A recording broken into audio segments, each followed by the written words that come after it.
Bienvenue sur Leadershift, le podcast qui fait bouger votre leadership.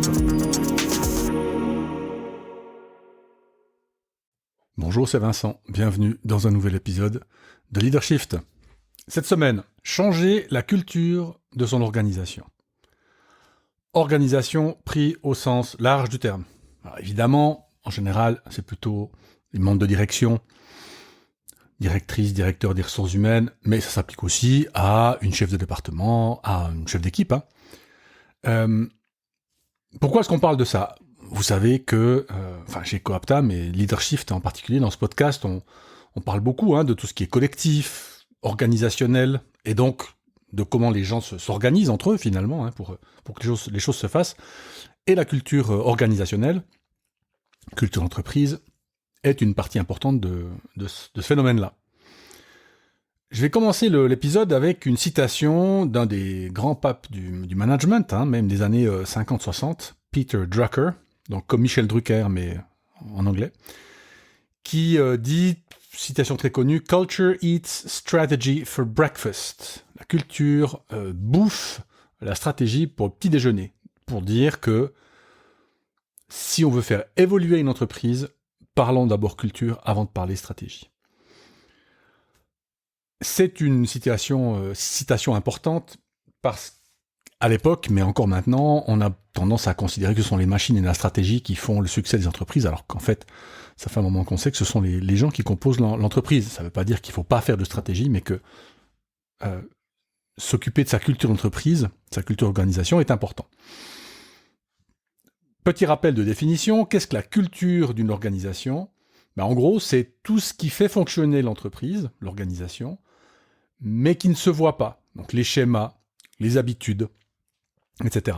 Alors, on peut identifier une culture entreprise, par exemple en se posant un certain nombre de questions, on peut décrire la culture d'une organisation en termes de symboles, en termes de structure, etc. Tout ça, je l'explique dans des articles de blog que je vous mettrai en lien dans les notes du podcast. On ne parle pas de ça aujourd'hui. Mais on se dit, voilà, j'ai une entreprise qui fonctionne, imaginons ça, mais que finalement le fonctionnement des gens, la manière dont les choses se résolvent ne nous satisfait pas. Par exemple, on a un problème avec un changement de paradigme sur le marché. Imaginons, le consommateur achète nos produits de manière différente. On peut imaginer qu'il y a des changements géopolitiques ou financiers qui change la donne. On peut imaginer des changements de taille d'entreprise. Quelque chose qui valait quand on était 50 ne vaut plus quand on est 150.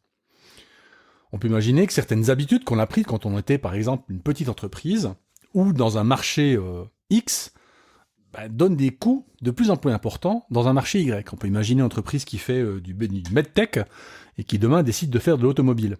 Eh bien, ce qui va être possible dans un des marchés sera peut-être moins, ou qu'en tout cas coûtera beaucoup plus cher dans l'autre marché. On peut imaginer qu'on a remarqué un certain nombre d'erreurs récurrentes qu'on essaie de résoudre avec des processus, mais l'erreur est résistante au processus. C'est-à-dire que malgré le processus, les erreurs continuent à arriver. On peut imaginer des difficultés à recruter, parce que l'image ou les réalités de l'entreprise fait que l'entreprise n'est pas très sexy ou pas très perçue comme telle.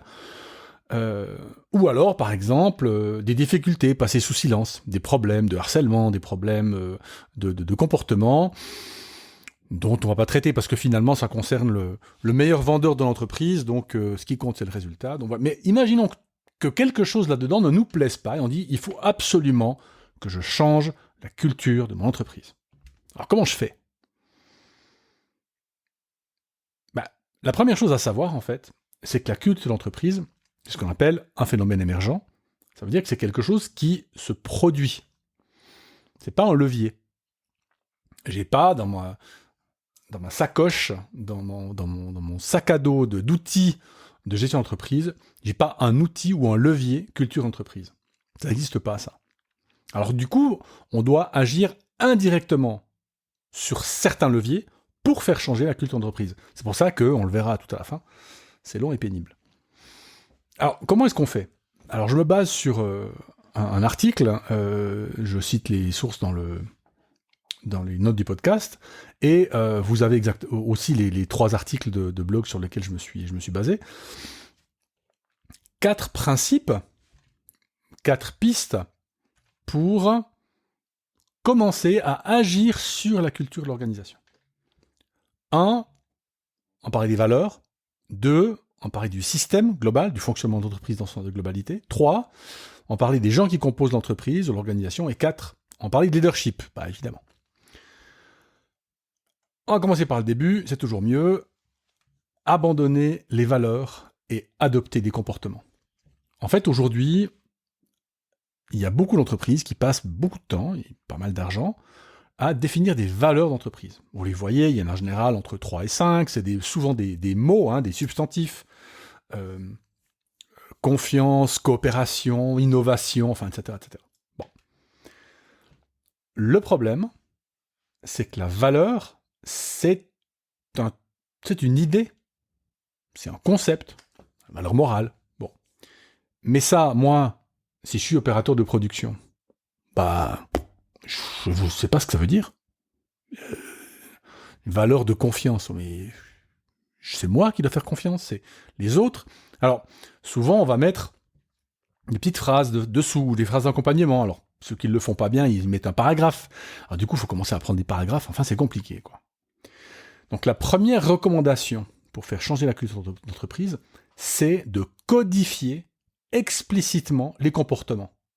Donc, on peut toujours avoir les valeurs, parce que les valeurs, c'est sympa, c'est porteur, ça se market bien, mais en fait, on va vraiment codifier explicitement les comportements. Alors, par exemple, imaginons les valeurs innovation ou les valeurs coopération. Bon, c'est insuffisant. On va dire, ok, je vais dire être plus agile et innovant. Ou bien, je vais dire, il faut qu'on encourage la coopération. Oui, mais comment ? Ça veut dire quoi, encourager la coopération ? C'est encore insuffisant. Qu'est-ce qu'on pourrait dire ? Prenons un exemple, qui est déjà un bon exemple. Croissance. Nous développons nos compétences.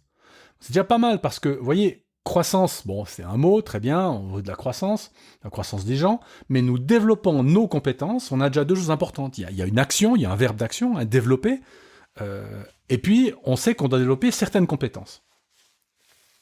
Comment est-ce qu'on pourrait améliorer ça, le rendre peut-être plus pratique, plus opérationnel ? On pourrait dire, nous développons nos compétences en nous remettant en question tous les jours. Et donc, la codification du comportement, c'est qu'on va poser beaucoup de questions. Tout le monde va se mettre à poser beaucoup de questions. On va perdre du temps. Mais peut-être que pour cette entreprise-là, c'est la bonne chose à faire parce que c'est le bon moment. On pourrait aussi tout à fait dire, nous développons nos compétences en partageant nos connaissances tous les jours. C'est une autre manière de développer des compétences. Et vous voyez que dans la spécificité de l'entreprise ou de l'organisation pourra être vraiment prise en compte dans la codification détaillée. Dans le premier cas, c'est en se remettant en question. Dans le deuxième cas, c'est en partageant les connaissances. Alors, il y a un autre principe que j'aime bien, toujours dans la codification des comportements, c'est d'édicter des principes qui contiennent une contradiction. On peut aussi parler de principes dialectiques si on veut. Par exemple, plutôt que de dire « je tiens mes promesses », on pourrait dire « je tiens mes promesses tout en sauvegardant ma santé ».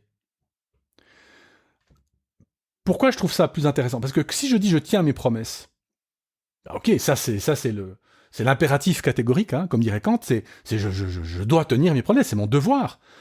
Ça mène au burn-out, ça mène à l'exigence, ça mène à faire licencier des gens alors que ils faisaient leur travail tout à fait acceptablement. Donc si je dis je tiens mes promesses tout en sauvegardant ma santé, je donne deux extrêmes finalement.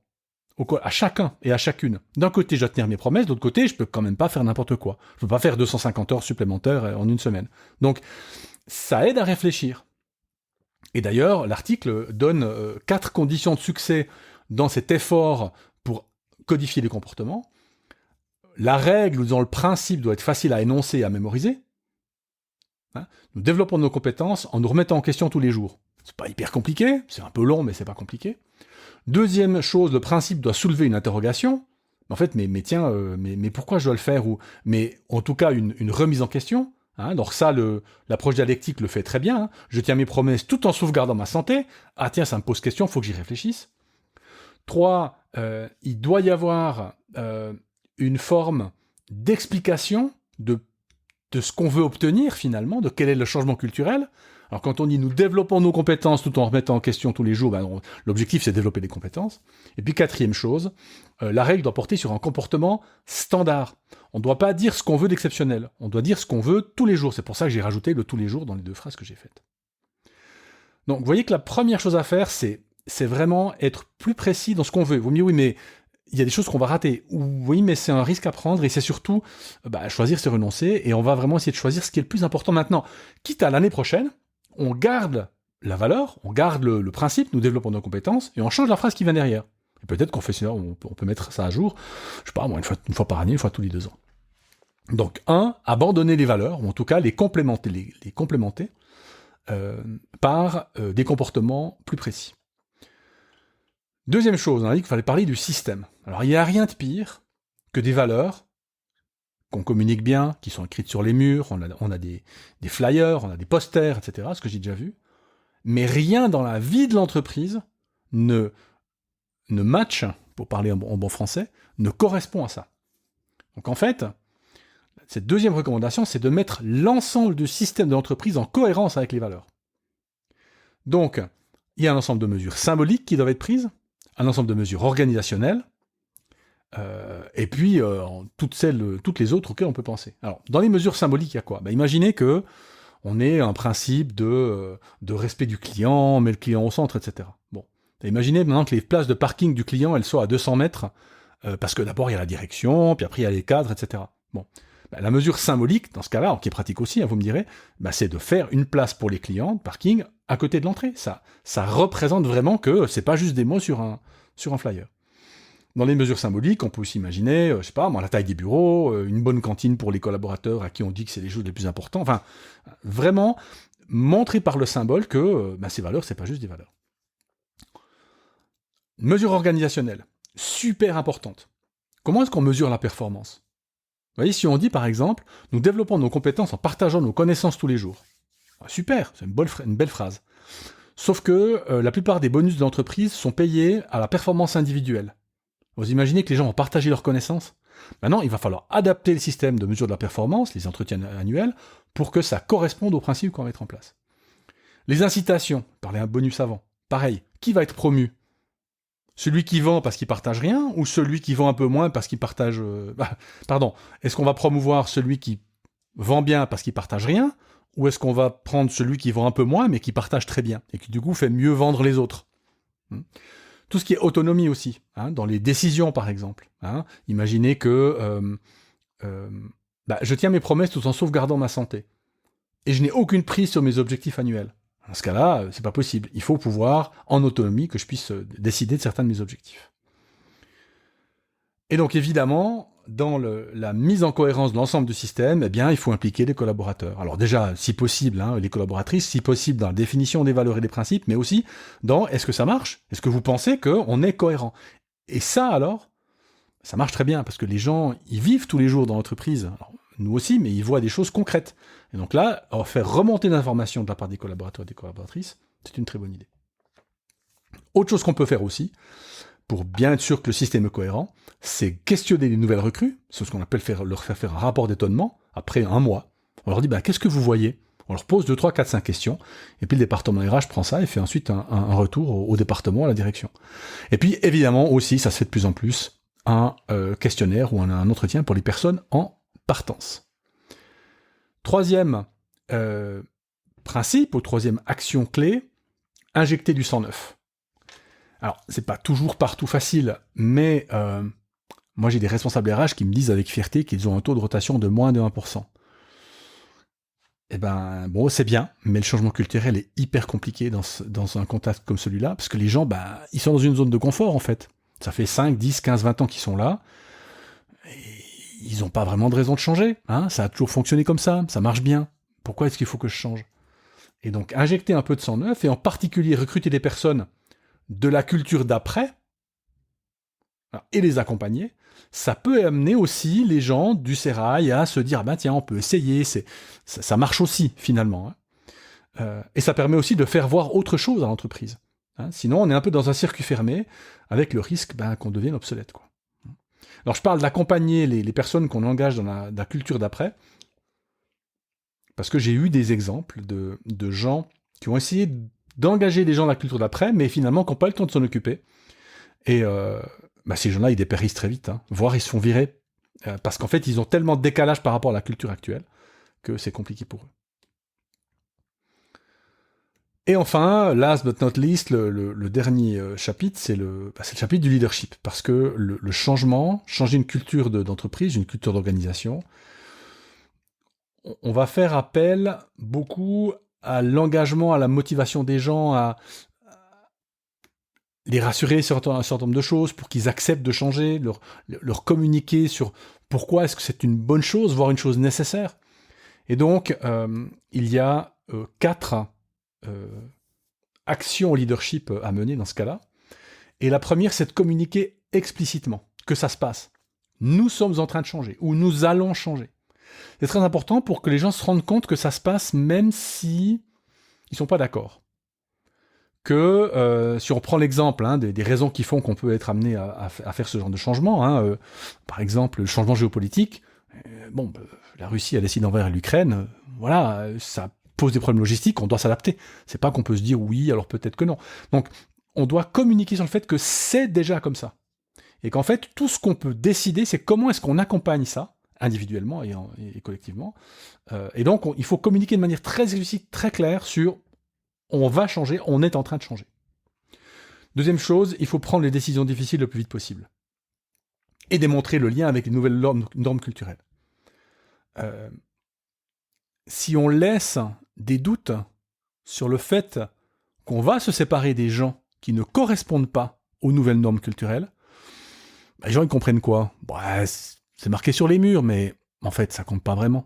Ce qui compte vraiment, c'est le résultat, par exemple, ou c'est la manière dont on parle à la directrice, ou c'est comment est-ce qu'on fait X ou Y, mais qu'en fait, tout le reste, c'est un peu du blabla. Donc, il va y avoir des décisions difficiles à prendre parce que, statistiquement, il est impossible que l'ensemble des collaboratrices ou des collaborateurs soient d'accord, alignés, motivés par le changement.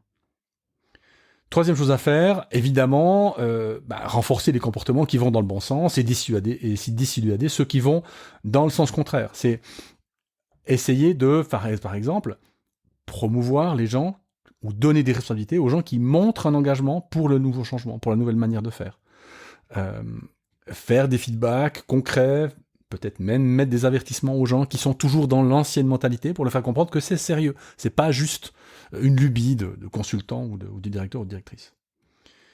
Et puis la dernière chose, qui est de loin pas la dernière, last but not least de nouveau, c'est vraiment faire son auto-critique, très lucidement, dans quoi est-ce que nous, on n'est pas forcément bon dans la direction dans laquelle on veut aller, et en parler très ouvertement. À ces cadres, aux gens qu'on rencontre dans les couloirs, à la pause, à dire, l'autre jour, dis donc, la valeur cœur, la valeur innovation, la valeur courage, l'autre jour, j'ai eu de la peine, j'étais avec tel client, et puis expliquer, et puis montrer aux gens que c'est pas...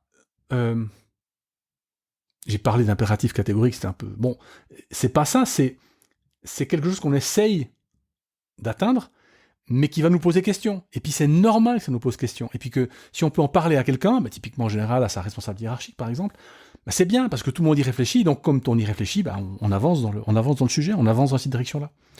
Donc cet auto-examen, cette autocritique, nous en tant que leader, on doit la faire et pouvoir en parler autour de soi, aussi pour pouvoir changer. Donc vous voyez que changer la culture d'une organisation, c'est pas des choses qui sont compliquées à faire. Définir des comportements concrets, mettre le système en cohérence, impliquer, essayer de changer un peu la dynamique d'entreprise en injectant du sang neuf, en essayant de recruter un peu différemment, appliquer 2, 3, 4 principes de leadership. C'est pas des choses compliquées, mais c'est long, c'est pénible, ça prend du temps. Mais les gains, par contre, sont potentiellement monstrueux. Vous imaginez un instant, vous arriviez à faire changer, à faire prendre un virage à votre entreprise, ça veut dire que les gens vont comprendre ce qui se passe, ils vont être motivés, ils vont être heureux de pouvoir participer à ce virage. Ils pourront parler autour d'eux, on dira j'ai participé à... moi j'ai suivi un virage comme celui-là, au début de ma carrière, il y a une bonne vingtaine d'années. c'est un sentiment absolument incroyable. Et puis de faire travailler tous ces gens les uns avec les autres, et puis c'est franchement une très très belle expérience qui peut vraiment, vraiment changer la dynamique de l'entreprise. Donc, changer la culture d'une organisation, c'est pas simple, mais par contre les bénéfices sont vraiment, vraiment positifs. Et j'espère que cet épisode de podcast vous aura montré que voilà, il y a des manières de faire, que c'est pas aussi compliqué que ce qu'on pourrait dire, et que bon, voilà, si vous avez besoin d'en parler, évidemment, je suis à votre disposition. C'est la fin de cet épisode, je m'excuse, il est quelques minutes plus long, mais bon, c'est un sujet qui me passionne.